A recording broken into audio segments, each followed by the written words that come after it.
दोस्तों आदाब, मैं अनीस अहमद खान हिंद वॉइस से आपसे मुखातिब हूँ। भारत में मुस्लिम आबादी का तीसरा सबसे बड़ा स्टेट जो है बिहार, जहाँ कुल जनसंख्या का 16% मुस्लिम आबादी है। यूपी से भी ज़्यादा है उसकी और बंगाल से भी ज़्यादा है। वहीं मौजूदा जो विधानसभा के चुनाव हो रहे हैं उसमें मुसलमानों को ही हर पार्टी इग्नोर कर रही है।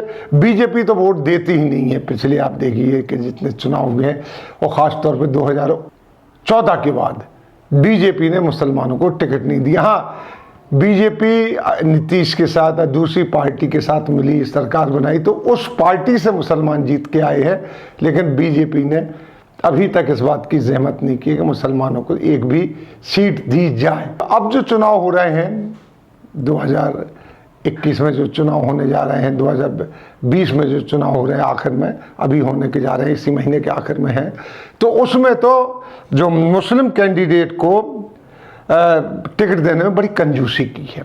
जिस तरीके से जनसंख्या है, जिस तरीके से टिकट उनको दिया जाता था, जिस तरीके से जीत के आते थे, उसमें भी कंजूसी की जाती है। जबकि 2015 में जो लालू नीतीश का गठबंधन हुआ था तो 23 मुस्लिम विधायक जीत कर आए थे, जो अपने आप में रिकॉर्ड था। 2000 में झारखंड अलग हुआ तो झारखंड में कई मुस्लिम जो कॉन्स्टिट्यूंसी में चली गई, उसके बावजूद भी 23 मुस्लिम कैंडिडेट विधानसभा में आए थे।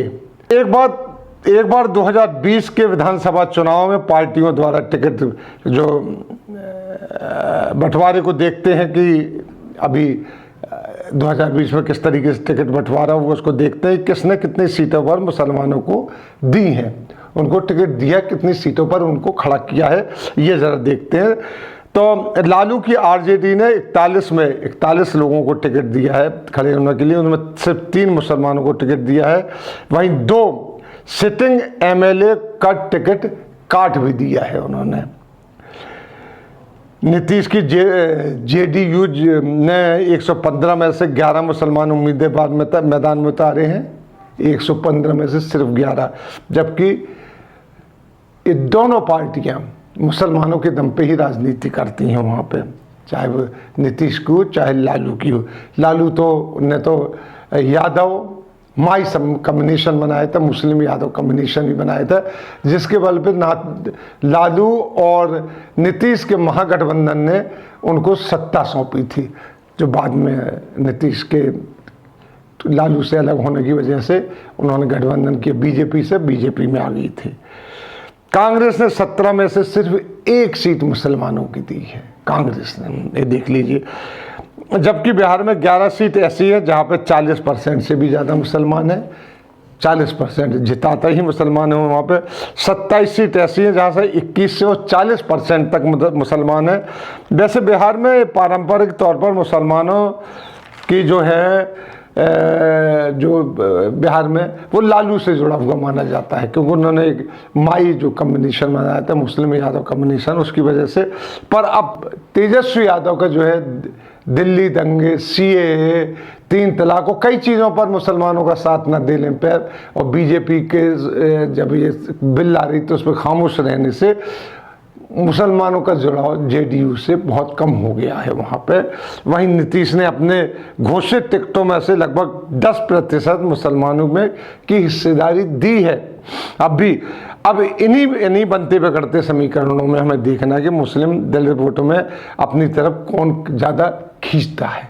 मुस्लिम वोटों को, दलित नहीं, हम इस वक्त मुस्लिम वोटों की बात कर रहे हैं, तो मुस्लिम वोट कौन सबसे अधिक खींचता है, क्योंकि मुसलमान इसने यहाँ पे किसी पार्टी ने मुसलमान के सीएए, एनआरसी, अयोध्या के फैसले, 3 तलाक जैसे मुद्दों पर बीजेपी से कोई एहतजाज नहीं किया, कोई मुसलमानों की फेवर में कोई वो नहीं दिया। तो मुसलमान बिहार में ख़ास तौर पे खिंचा सा है, क्योंकि पहले ही इलेक्शन ऐसा हो रहा है सीएए के बाद कि जो कि बिहार में हो रहा है, तो अब देखना है कि इसका नतीजा क्या निकलता है। तो इसमें मुसलमान बीजेपी से खिंचा है। वहीं नीतीश भाजपा गठबंधन के साथ है। अब देखना यह है कि बिहार का मुसलमान जो 40 सीटों पर जिताता है, वहाँ की पार्टी को, कैंडिडेट को जिताता है, और बाकी 40 सीटों पर अपना प्रभाव रखता है, वो किस तरफ झुकता है। ये देखने की बात है कि इलेक्शन के बारे में कोई कुछ नहीं कह सकता क्या हुआ, कल क्या हो जाए, किस तरीके से समीकरण बदले।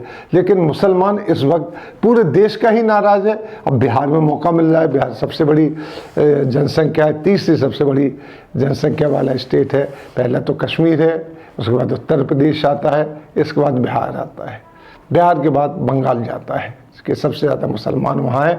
और दूसरे देश हैं जो अंडमान वगैरह, वहाँ पे तो 90% मुसलमान हैं। लेकिन चूँकि वहाँ का गिनती नहीं आती, 1 या 2 MLA और ये चुन के आते हैं, तो लिहाजा वहाँ पे इसकी वैल्यू। बिहार एक बहुत बड़ा प्रदेश है, हर तरीके से बड़ा प्रदेश है।